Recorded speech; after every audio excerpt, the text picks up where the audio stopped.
हम जीतेंगे, कॉन्फिडेंट है। इसके साथ आपका मतलब संघर्ष संघर्ष करने वाला तो कुछ ना कोई होगा, ये तो नहीं बोल सकते, लेकिन हम जीतेंगे पक्का। आपका मुद्दा क्या होगा इसमें? मुद्दा क्यों होगा, हम रूलिंग पार्टी में है। अभी पब्लिक को मुद्दा है तो हमको बोलेंगे, हम काम करेंगे। जितना भी पब्लिक का मुद्दा हम ये करने की कोशिश करेंगे। जैसे बीटीसी चुनाव में आप लोगों ने 5 गारंटी दिया हुआ था, तो इस बार क्या देंगे? 5 गारंटी अभी फिलहाल कंटिन्यू होंगे और दूसरा गारंटी देंगे हम। कितने वोटों से जीतने की उम्मीद है?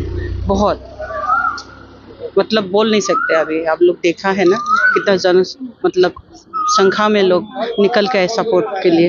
नामांकन पत्र दाखिल करने के पहले से ही आप मतलब जनता के बीच में जा रहे हैं, तो जनता का मतलब किस तरह से आपको सपोर्ट मिला? बहुत ज़्यादा सपोर्ट मिला है, मतलब बहुत ज़्यादा।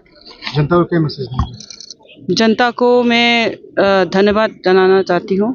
मतलब वो लोग इतना मुझे सपोर्ट किया है और विश्वास किया है, और मैं हमेशा कोशिश करूँगी उन लोगों की जो मेरे ऊपर भरोसा है उस पर खड़े उतरने के लिए।